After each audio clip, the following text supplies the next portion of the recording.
السلام عليكم ورحمة الله تعالى وبركاته. الحمد لله رب العالمين والعاقبة للمتقين والصلاة والسلام على أفضل الأنبياء والمرسلين وعلى آله وصحابه وأزواجه وذرياته وأهل بيته وأتباعه أجمعين. أما بعد، فقد قال الله تعالى في القرآن العظيم في الفرقان الحميد: منيبين إليه واتقوه وأقيموا الصلاة ولا تكونوا من المشركين. صدق الله العلي العظيم. عن أنس رضي الله تعالى عنه قال: قال رسول الله صلى الله عليه وسلم: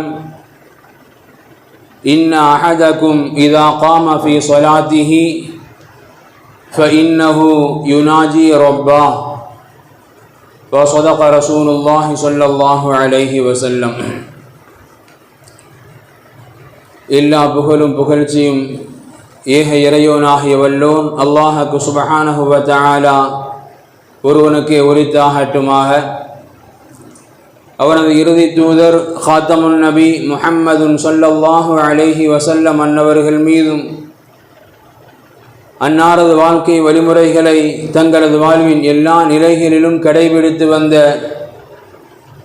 உத்தம சத்திய சஹாபாக்கள், தாபிஈன்கள், தபஉ தாபிஈன்கள், அக்தாபுகள், அவுலியாக்கள், நல்லோர்கள், நாதாக்கள், மேலும் உலகளாவிய முஸ்லிம்கள், குறிப்பாக நம் அனைவர்கள் மீதும் வல்லோன் அல்லாஹ்வின் அன்பும் அருளும் என்றென்றும் நிறைவாக உண்டாகட்டுமாக. ஆமீன். அன்பிற்குரிய அல்லாஹ்வின் நல்லடியார்களே, இஸ்லாமிய மாதங்கள் ஒவ்வொன்றும் இஸ்லாமிய வரலாறுகளை தன்னகத்தை பதிவு செய்து வைத்திருக்கக்கூடிய, அதிலும் குறிப்பாக சில மாதங்கள் இஸ்லாத்தினுடைய முக்கியமான அடையாளங்களை பதிவு செய்து வைத்திருக்கக்கூடிய மாதங்களாகவே நம்மால் வரலாறுகளில் காண முடியும். அந்த அடிப்படையில் நம்மை இப்போது கடந்து கொண்டிருக்கக்கூடிய இந்த மாதம், முடிவடையக்கூடிய சூழலில் இருக்கக்கூடிய இந்த ரஜபுடைய மாதம், பொதுவாகவே ரஜபின் துவக்கம் வந்துவிட்டாலே இமாம்கள் நமக்கு சொல்லித் தருவது, ரஜப் என்பது வெறும் ரஜப் மாத்திரம் அல்ல, மாறாக அடுத்து வர இருக்கக்கூடிய ரமதானை நினைவுபடுத்தக்கூடிய ரீதியில், அந்த ரமதானிற்குண்டான உடல் ஆரோக்கியம் ரீதியாக, சிந்தனை ரீதியாக, மன ரீதியாக நம்மை தயார்படுத்துவதற்குண்டான, நம்மை ஆயத்தப்படுத்திக் கொள்வதற்குண்டான, முன் தயாரிப்புகளை செய்து கொள்வதற்குண்டான ஒரு அடிப்படை துவக்கம் இந்த ரஜபில் இருந்து. காரணம், மாநபி ஸல்லல்லாஹு அலைஹி வஸல்லம் அன்னவர்கள் நமக்கு அப்படித்தான் சொல்லி இருக்கின்றார்கள்: அல்லாஹும்ம பாரிக் லனா ஃபீ ரஜபின் வ ஷஅபான் வ பல்லிக்னா ரமதான். ரஜபு துவங்குகின்ற பொழுது, ரஜபின் பிறை ஆரம்பமாகின்ற பொழுது நபிகள் பெருமானார் ஸல்லல்லாஹு அலைஹி வஸல்லம் அன்னவர்கள் ரஜப் ஷஅபானோடு ரமதானை நினைவுபடுத்த சொல்லி, அந்த ரமதானிற்குண்டான ஆயுட்காலங்களை குறித்து, ஆஃபியத்தை குறித்து அல்லாஹ்விடத்தில் கேட்க வேண்டும் என்கின்ற அண்ணன் பெருமானாருடைய துஆ நமக்கு கற்றுத்தருகின்றது. இந்த துஆவின் பின்னணியில் இமாம்கள் சொல்லித் தருவார்கள், ரஜப் வெறும் ரஜப் மாத்திரம் அல்ல. ரஜப் என்பது துவங்கிவிட்டாலே ரமதானிற்குண்டான முன் தயாரிப்புகளை, ரமதானிற்குண்டான சிந்தனைகளை நம்மில் மெருகேற்றிக் கொள்ள வேண்டும் என்பதும் ரஜபினுடைய ஒரு நோக்கம். இவைகளை கடந்து ரஜப் அந்த மாதத்திற்குண்டான வரலாற்று ரீதியிலான நிகழ்வுகளை நாம் பார்க்கின்ற பொழுது மிகுந்த முக்கியத்துவம் வாய்ந்த ஒரு வரலாறை பதிவு செய்திருக்கக்கூடிய மாதம் இந்த ரஜபுடைய மாதம்.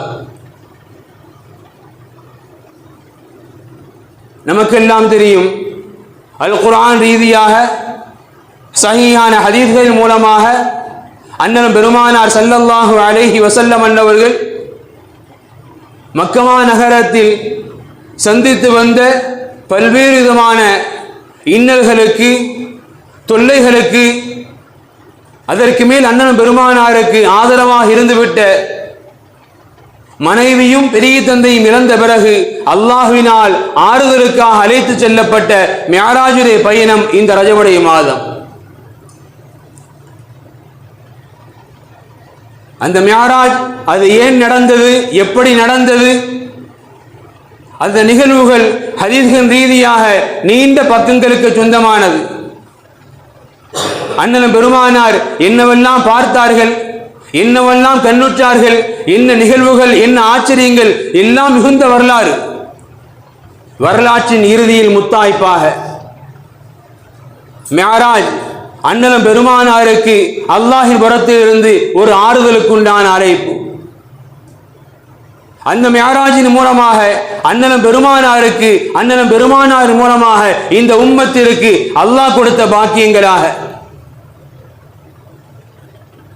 திருமதி போன்ற சஹீஹான ஹதீஸ்களில் பதிவு செய்யப்படும் நபிகள் பெருமானார் ஸல்லல்லாஹு அலைஹி வஸல்லம் அவர்கள் இப்படி சொல்லித் தருவார்கள், அந்த மிஅராஜின் மூலமாக அல்லாஹ் ஃபஅதாஹுல்லாஹு இன்தி ஸலாசன், மிஅராஜ் பயணத்தின் மூலமாக அல்லாஹ் எனக்கு 3 பாக்கியங்களை தந்தான், 3 நியாமத்துகளை தந்தான் என்று சொன்ன நபிகள் பெருமானார் இப்படியும் சேர்த்து சொல்வார்கள், லம் யுஅதிஹின்ன ஸலாஸா, அல்லாஹ் எனக்கு 3 நியாமத்துகளை கொடுத்தான் என்பது மாத்திரமல்ல, லம் யுஅதிஹின்ன ஸலாஸா, உலகத்தில் யாருக்கும் தரப்படாத, யாருக்கும் கொடுக்கப்படாத மிகப்பெரிய பாக்கியமான 3 நியாமத்துகளை அல்லாஹ் எனக்கு என்னின் மூலமாக இந்த உம்மத்திற்கு அல்லாஹ் கொடுத்தான். நபிகள் பெருமானார் சொல்லக்கூடிய செய்தி. முதல் நியாமத் நபிகள் பெருமானார் சொல்வார்கள், உஅதிய ஸலவாத்துல் ஹம்ஸ், உஅதிய ஸலவாத்துல் ஹம்ஸ், தொழுகை முதலாக இந்த மிஅராஜின் வாயிலாகத்தான் அல்லாஹ் கடமையாக்கினான், அண்ணன் பெருமானாருக்கு அல்ல, அண்ணன் பெருமானார் மூலமாக இந்த உம்மத்திற்கு. இமாம் நமக்கு சொல்லித் தருவாங்க, ஒரு முஸ்லிமிற்கு உண்டான அடிப்படை கடமைகள் 5 என்று இருந்தாலும் அந்த 5 கடமைகளில் 3ஐ அல்லாஹ் ரப்புல் ஆலமீன் உலகத்திலேயே அல்லாஹ் அண்ணன் பெருமானாருக்கு கடமையாக்கி இருக்க, இந்த தொழுகையை மட்டும்தான் அல்லாஹ் ரப்புல் ஆலமீன் தன்பால் அழைத்து விசேஷமான ஒரு நியாமத்தாக அல்லாஹ் ரப்புல் ஆலமீன் அண்ணன் பெருமானாருக்கு இந்த தொழுகையை கடமையாக்கினான் என்பதே இந்த தொழுகை ஒரு அடியானுக்குண்டான சிறந்த அமல்களில் எவ்வளவு உயர்தரமானது, ஆக சிறந்தது என்பதை உணர்த்துவதற்கு இந்த ஒரு அடையாளமே போதும் என்பதாக இமாம்கள் சொல்லித் தருவாங்க. ஆக தொழுகை அல்லாஹ் ரப்புல் ஆலமீன் அண்ணன் பெருமானாரை தன்பால் அழைத்து, அண்ணன் பெருமானார் மூலமாக இந்த உம்மத்திற்கு அல்லாஹின் புறத்திலிருந்து தரப்பட்ட ஒரு மிகப்பெரிய பாக்கியம்தான் இந்த தொழுகை.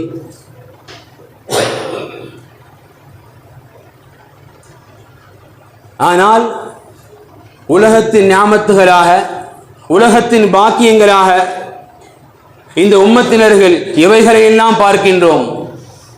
நமக்கு அல்லாஹ் தரக்கூடிய செல்வங்களை, நமக்கு அல்லாஹ் தரக்கூடிய வாகனங்களை, நமக்கு அல்லாஹ் தரக்கூடிய வசதி வாய்ப்புகளை, உலகத்தில் எவைகளை எல்லாமோ நியாமத்தாக அல்லாஹ் நமக்கு தந்த அருள் பாக்கியமாக கருதக்கூடிய நாம், நம்மில் எவரேனும் தொழுகை, அந்த தொழுகையை நிறைவேற்றுவது அல்லாஹ் எனக்கு தந்த பாக்கியம் என்கின்ற சிந்தனையில் இதை அணுகியவர்கள் நம்மில் எத்தனை பேர்? தொழுகை, அந்த தொழுகை நிறைவேற்றுதல் அல்லாஹ் எனக்கு தந்த பாக்கியம் என்கின்ற சிந்தனையோடு அந்த தொழுகை அணுகக்கூடியவர்கள் நம்மில் எத்தனை நபர்கள்?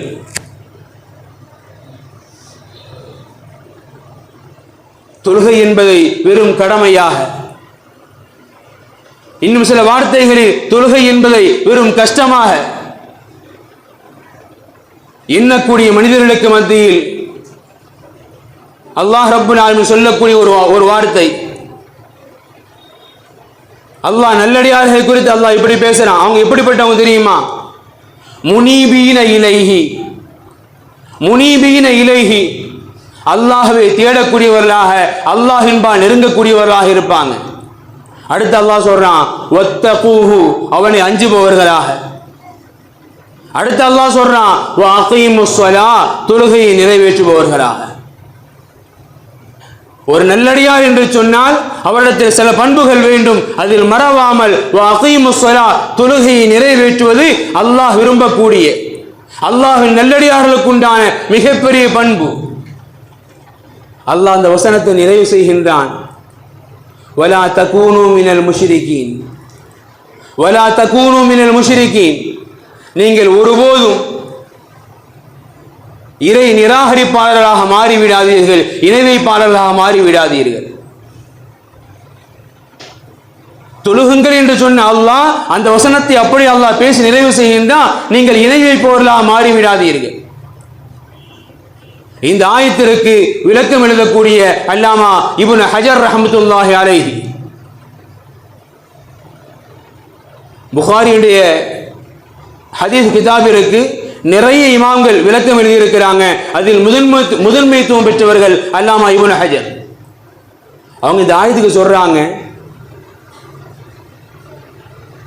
அல்லாஹ் தொழுகையை நிலைநிறுத்துங்கள் என்று சொன்னதோடு அல்லாஹ் சொல்றான் நீங்க இணை வைப்பாளராக மாறி போகாதீங்கன்னு அல்லாஹ் சொல்றான். இதுக்கு என்ன அர்த்தம் தெரியுமா? இதுக்கு என்ன அர்த்தம் தெரியுமா? ஒரு தொழுகை தானே, பார்த்துக்கலாம், தொழுகை தானே, அடுத்து பார்த்துக்கலாம் என்கின்ற சிந்தனையில், தொழுகையை பரவாயில்லை அடுத்து பார்த்துக்கலாம் என்கின்ற சிந்தனையில் நீங்கள் கடப்பது அது உங்களை இணை வைப்பிற்கு கொண்டு போய் சேர்த்துவிடும் என்பதை தான் அல்லாஹ் ரப்புல் ஆலமீன் வஅகீமுஸ் ஸலாத் என்பதற்கு பிறகு வலா தகூனு மினல் முஷ்ரிகீன் அல்லாஹ் சொல்றான். தொழுகையே தொழுகைதானே, தொழுகையே ஒரு தொழுகைதானே, அடுத்து பார்த்துக்கலாம் என்கின்ற சிந்தனை உங்களை முஸ்லிமில் இருந்து இடம் மாற்றிவிடும். எங்கு குஃப்ர் இருக்கு என்கின்ற மிகப்பெரிய ஆபத்தை உணர்த்தத்தான் அல்லாஹ் சொல்றான் வஅகீமுஸ் ஸலாத்த வலா தகூனு மினல் முஷ்ரிகீன். தொழுகையை நிலைநிறுத்து. அப்படி நீ தொழுகையை நிலைநிறுத்தாவிட்டால் நீ மாறி போக வாய்ப்பு இருக்கு. நபிகள் பெருமானார் ஸல்லல்லாஹு அலைஹி வஸல்லம் அன்னவர்களும் சஹீஹான ஹதீஸ் நமக்கு மிக தெளிவாக சொல்லி தருவாங்க. பைன ரஜுலி வ பைன ஷிர்கி வல் குஃப்ரி தர்குஸ் ஸலாத். ஒருவன் முஸ்லிம் என்பதற்கும் அவன் முஸ்லிம் அல்ல, இறை நிராகரிப்பான் என்பதற்கு உண்டான வேறுபாடு ரொம்ப பெருசுதான் கிடையாது. தர்குஸ் ஸலாத், தொழுகை விட்டானா அடையாளம் கண்டுக்கலாம். ஒருவர் முஸ்லிம் என்பதற்கும் அவர் முஸ்லிம் இல்லை என்பதற்கும் மிகப்பெரிய வேறுபாடுகள் இல்லை. சிம்புல் அடையாளம் ரசூலுல்லாஹ்வுடைய வார்த்தை தர்குஸ் ஸலாத். யார் தொழுகையை வீணாக விடுவாரோ, அசட்டையாக விடுவாரோ, நபிகள் பெருமான் சொல்றாங்க அவன் முஸ்லிமே இல்லை. அண்ணன் பெருமானார் வார்த்தை. ரசூலுல்லாஹ் இங்க சொல்ல வருவது என்ன தெரியுமா? தொழுகை ஒரு முஸ்லிமிற்கு உண்டான அடிப்படை வணக்க வழிபாடு, ஒரு முஃமினுக்கு உண்டான அடிப்படை வணக்க வழிபாடு, ஒரு ஈமானுக்கு உண்டான அடிப்படை அடையாளம். அது அந்த தொழுகையே தவறி விடுகின்ற பொழுது, அந்த தொழுகையே அசட்டையாக கடக்கின்ற பொழுது கண்டிப்பாக ஈமானுடைய ஏனைய காரியங்களை அவர் ஈஸியா விட்டுருவார். தொழுகவே முடியல, இவர் எங்க நோன்பு இருக்க போறாரு? தொழுகவே முடியல, இவர் எங்க ஹஜ்ஜுக்கு போக போறாரு? தொழுகவே முடியல, இவர் எங்க ஜகாத் கொடுக்க போறாரு? நபிகள் பெருமான் சொல்ல வருவது தொழுகை எல்லா அடியார்களாலும் இலகுவாக செய்ய முடியக்கூடிய ஒரு அமல். அந்த தொழுகையே ஒரு ஈமான்தாரி ஈமான் அடையாளமாக அதை நிறைவேற்றாத பொழுது ஈமானுக்கு உண்டான ஏனைய அமல்கள் ஏனைய காரியங்கள் அவரிடத்திலிருந்து எதிர்பார்க்கவே முடியாது. இதான் ரசூலுல்லாஹ் சொல்ல எச்சரிக்கை. எனவே தொழுகைதானே, ஒரு தொழுகைதானே, ஒரு வாரம் தானே இல்லை. இல்லவே இல்லை. இஸ்லாம் எச்சரிக்கின்றது, தொழுகையை அசட்டையாக கடப்பவர், தொழுகையை பொடுபோக்காக விடுபவர் நினைத்துக் கொள்ளுங்கள், எண்ணிக்கொள்ளுங்கள், அவர் ஈமானிலிருந்து வெளியேறி போவது ரொம்ப எளிது. காரணம், ஈமானை அடையாளப்படுத்தக்கூடிய வேறு எந்த அமல்களும் அவர்கள் இடம்பெறவே இருக்காது.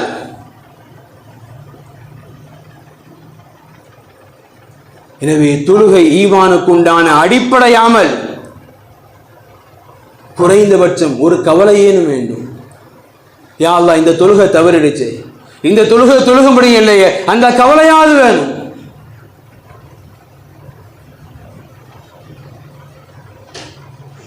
இன்னைக்கெல்லாம் கோடிகள் செலவழிக்கப்பட்டு கட்டப்படக்கூடிய பள்ளி வாயில்கள், ஆனால் தொழுகைக்கு நியமிக்கப்பட்ட இமாமையும் சிலர்களை தவிர வேறு யாரும் கிடையாது.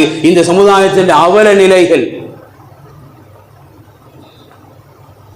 கடந்த வாரம் 2 வாரங்களுக்கு முன்பாக முகநூலில் பதியப்பட்ட ஒரு தகவல், ஊர் சொல்ல வேணாம் நினைக்கிறேன்.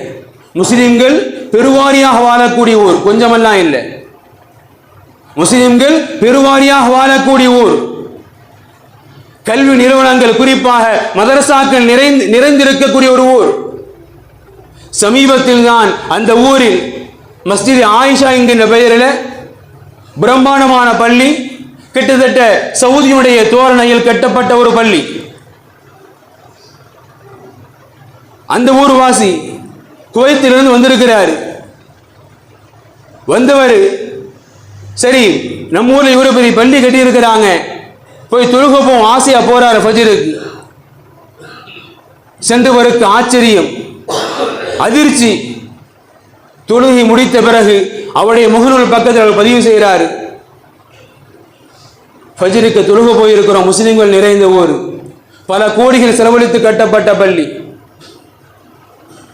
நானும் என் 2 மகனையும் தவிர அவர் யாரும் இல்லை பள்ளியில், நானும் என் 2 மகனையும் தவிர. இப்படிங்க கோடிகள் செலவழித்திருக்கிறான்.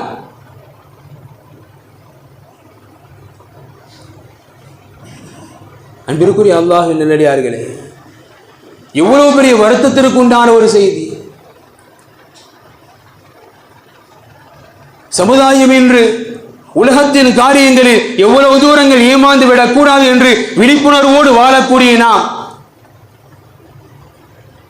மறுமையின் காரியங்களில், ஈமானின் காரியங்களில் அல்லாஹும் ரசூலும் இவ்வளவு தூரங்கள் நமக்கு விழிப்புணர்வை தந்த பிறகு, ஈமானுக்குண்டான அடிப்படை காரியத்திலேயே சமுதாயம் தோன்றிருக்கின்ற பொழுது, இந்த சமுதாயத்திற்குண்டான அவலமாக வேறு எதனை சொல்ல முடியும்? இந்த சமுதாயத்திற்குண்டான அவமானமாக வேறு எதை சொல்ல முடியும்? நம்மில் வயதுகள் கூடிக்கொண்டே போகின்றது, ஆனால் அல்லாஹ் குறித்த சிந்தனைகளோ அதைவிட தூரமாக போகிறது. அல்லாஹ் பாதுகாக்க.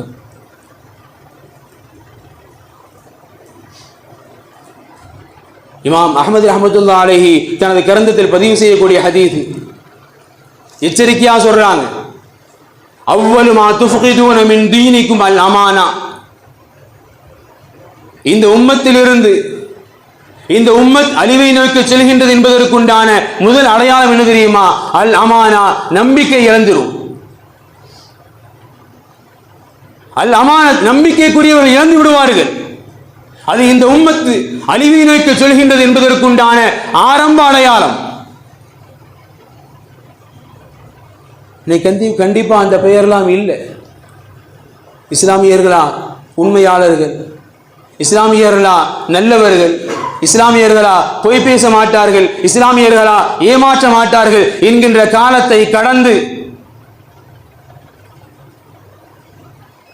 உலகத்திற்குண்டான அத்துணை படுபாதக செயல்களிலும் ஈடுபடக்கூடியவர்களாக, ஈமானை அடமான வைத்துவிட்டு அது இறங்கிவிட்டவர்களாக இஸ்லாமிய சமுதாயம் 2 கலந்து விட்டது. அதில் மாற்று கருத்தே இல்லை. இந்த உம்மத் அழிவை நோக்கி பயணிக்கின்றது. அதற்குண்டான முதல் அடையாளம், நம்பிக்கைக்குரியவர்கள் குறைந்து விடுவார்கள். தேடணும், நல்லவன் எங்க இருக்கான், யார்கிட்ட விஷயத்தை சொல்லலாம், யார்கிட்ட ஒரு பொருளை ஒப்படைக்கலாம், நல்லவங்களை தேடணும். இது இந்த உம்மத்திற்குண்டான அழிவிற்குண்டான முதல் அடையாளம். அடுத்து சொல்வார்கள், இந்த உம்மத் அழிவை நோக்கித்தான் பயணிக்கின்றது என்பதற்குண்டான ஆக கடைசி அடையாளம். முதல் அடையாளம், நல்லவங்க நம்பிக்கைக்குரியவங்க யாரும் இருக்க மாட்டாங்க, தேடணும். அடுத்து சொன்னாங்க, இந்த உம்மத் அழிவை நோக்கித்தான் பயணிக்கின்ற இருப்பதற்குண்டான ஆக உச்சபட்ச கடைசி அடையாளம் என்ன தெரியுமா? துஃப்கிதூன மின்ஹு ஸலா. முஸ்லிம்கள் இருப்பாங்க, தொழுகையாளி இருக்க மாட்டாங்க. ஆகிரு மா துஃப்கிதூன் மின்ஹு ஸலா. முஸ்லிம்கள் இருப்பார்கள், தொழுகையாளர்கள் இருக்க மாட்டார்கள். அது இந்த உம்மத் திட்டவட்டமாக நிச்சயமாக அழிவை நோக்கித்தான் பயணிக்கின்றது என்பதற்குண்டான ஆக கடைசி அடையாளம். நினைத்துக் கொள்ளுங்கள், காலங்கள் வெகு தூரம் அல்ல. நமது கற்பனையில் இருப்பதே போன்று, நமது எண்ணங்கள் உதிப்பதே போன்று, எனக்கு இப்பதான் புள்ள பிறந்திருக்கு, அவன் வளரணும், அவன் வயசுக்கு வரணும், அவனை படிக்க வைக்கணும், அவனை கல்யாணம் பண்ணணும், நான் வீடு கட்டணும், இல்லவே இல்லை. எந்த சமுதாயத்தில் தொழுகை காணாமல் போய்விட்டதோ அந்த சமுதாயம் காணாமல் போய்விடும்.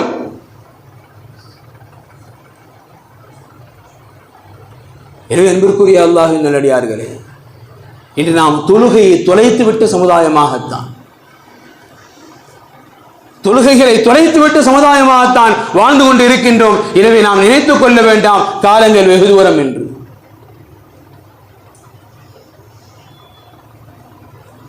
அண்ணன் பெருமானார் ஸல்லல்லாஹு அலைஹி வஸல்லம் அவர்கள் வேறு யாருக்கும், எந்த சமுதாயத்திற்கும், எந்த நபிக்கும் கொடுக்கப்படாத பெருமையான அடையாளமாக ரசூலுல்லாஹ் முதல்ல சொன்னாங்க, தொழுகை குறித்து சொன்னாங்க. அந்த தொழுகை இன்று நமக்கு பெருமையாகவே தெரியல. இன்னைக்கு அந்த தொழுகை சமுதாயத்தில் பெருமையாகவே தெரியல.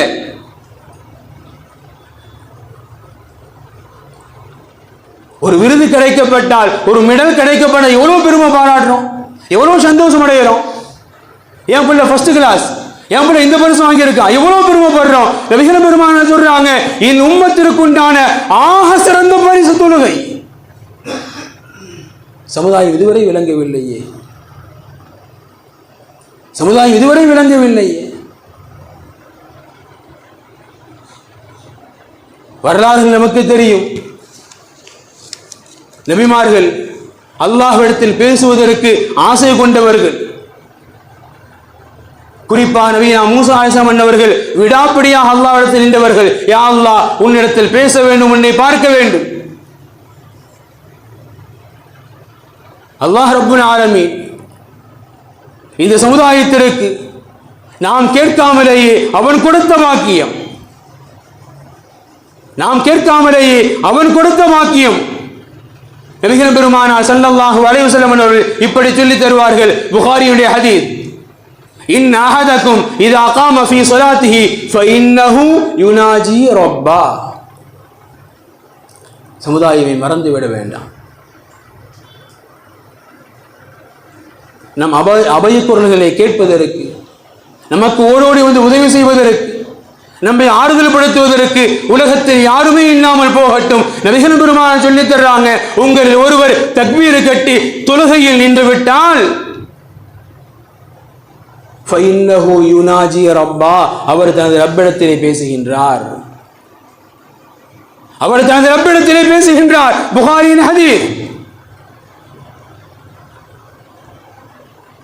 நமக்கு என்னைக்கா அந்த சிந்தனை வந்திருக்குதா? எல்லோரையும் தான், நமக்கு என்னைக்காவது சிந்தனை வந்திருக்குதா? தொழுகை ரப்பிடத்தில் உரையாடக்கூடிய களம் அது.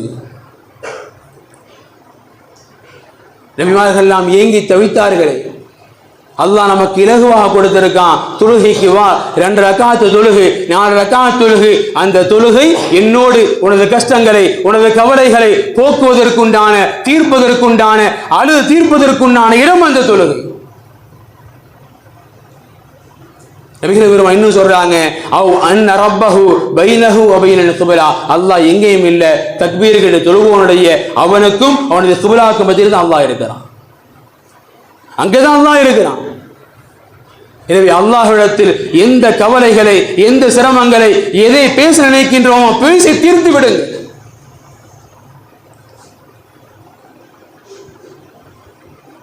தொழுகையை குறித்து அதற்குண்டான மாண்பை குறித்து நாம் உணரவில்லை. நபிகள் பெருமானார் ஸல்லல்லாஹு அலைஹி வஸல்லம் அவர்கள் தனது வார்த்தைகள் இப்படி சொல்லித் தருவார்கள். ஒரு யூதன் இஸ்லாமியர்களை பார்த்து பொறாமைப்படுவான் என்று சொன்னால் அது 3 காரியங்களில். ஒரு இஸ்லாமியனை பார்த்து ஒரு யூதன் பொறாமைப்படுகின்றான் என்று சொன்னால் அது 3 காரியங்களில். ஒன்று, ரத்து சலாம். உலகத்தில் வேறு எந்த மதத்துக்கும் எந்த சமுதாயத்திற்கும் இல்லாத மிகப்பெரிய பாக்கியம். அஸ்ஸலாமு அலைக்கும் என்று சொல்லிவிட்டால் வா அலைக்கும் அஸ்ஸலாம். அது பிடித்தவனோ பிடிக்காதவனோ தெரிந்தவனோ தெரியாதவனோ பதில் வா அலைக்கும் அஸ்ஸலாம். அஸ்ஸலாமு அலைக்கும், இறைவனின் சாதி உங்களுக்கு உண்டாகட்டும். நாம் பதில் சொல்லித்தான் ஆக வேண்டும், கடமை. மார்க்கத்தின் தீர்ப்பு அதுதான். சலாம் சொல்வது கடமை இல்லை, ஆனா சொல்லிட்டா பதில் சொல்றது கட்டாய கடமை. ஏன் அவர் துவா செஞ்சார், நீ மறுதுவா செஞ்சிரு. யூதர்கள் இந்த முறையை பார்த்து இஸ்லாமியர்கள் பொறாமைப்படுறாங்க. இது உலகத்தில் வேற எந்த நாகரிகம் சொல்லி தராத ஒரு காலம். உலகத்தில் வேற எவ்வளவு பெரிய உயிர் படிப்பா இருக்கட்டும், எவ்வளவு பெரிய உயர்ந்த மனிதராக இருக்கட்டும், எந்த மதத்திலையும் இந்த கல்ச்சர் கிடையாது. இதை பார்த்து யூதன் பொறாமைப்படுறான். அடுத்து நபிகள் பெருமான் சொன்னாங்க, தொழுகை இல்லை, தொழுகை நாம் நிற்கிறோம்ல சொஃபு அணிவகுப்பு, அதை பார்த்து யூதன் பொறாமைப்படுறான். உலகத்தில் எங்கெங்க தொழிலாளிக்கு பின்னாடி முதலாளி நிற்பான், படிப்பறிவு இல்லாதவனுக்கு பிறகு பாமரனுக்கு பிறகு ஹை ஆபீசர் எங்கெங்க நிற்பான். இந்த முறை இஸ்லாத்தை தவிர வேறு எங்கும் சாத்தியப்படாது. இதை பார்த்து பொறாமைப்படுகின்றான். அடுத்த நபிகள் பெருமான் சொல்லுவாங்க, இமாம் தொழுகை வைக்கின்றார், தொழுகையில் அல்ஹம்து சூரா ஓதப்படுகின்றது, நிறைவு செய்கின்ற பொழுது ஆமீன் என்று சமுதாயம் முழுக்க சொல்கின்றார்களே, அல்லாஹ்வுடைய அருளை பெறுகின்றார்களே, இதை பார்த்து பொறாமைப்படுகின்றான். தொழுகை அதனுடைய மகிமையை பாக்கியங்களை இந்த சமுதாயம் உணர்ந்திருக்கின்றதோ இல்லையோ, ஆனால் நமது எதிராளி மிக தெளிவாக உணர்ந்திருக்கிறான். தொழுகையினால் என்ன நடக்கும், தொழுகை அது எப்பேற்பட்ட பாக்கியம் என்பதை அவன் உணர்ந்திருக்கிறான். அன்பிற்குரிய அல்லாஹ்வின் நல்லடியார்களே, பாங்கு சொல்லப்படுகின்றது, தொழுகையை தொழுக வேண்டும் என்கின்ற சிந்தனை அற்றவர்கள் நம்மில் யாரும் கிடையாது. ஆனால் தொழுக முடியல.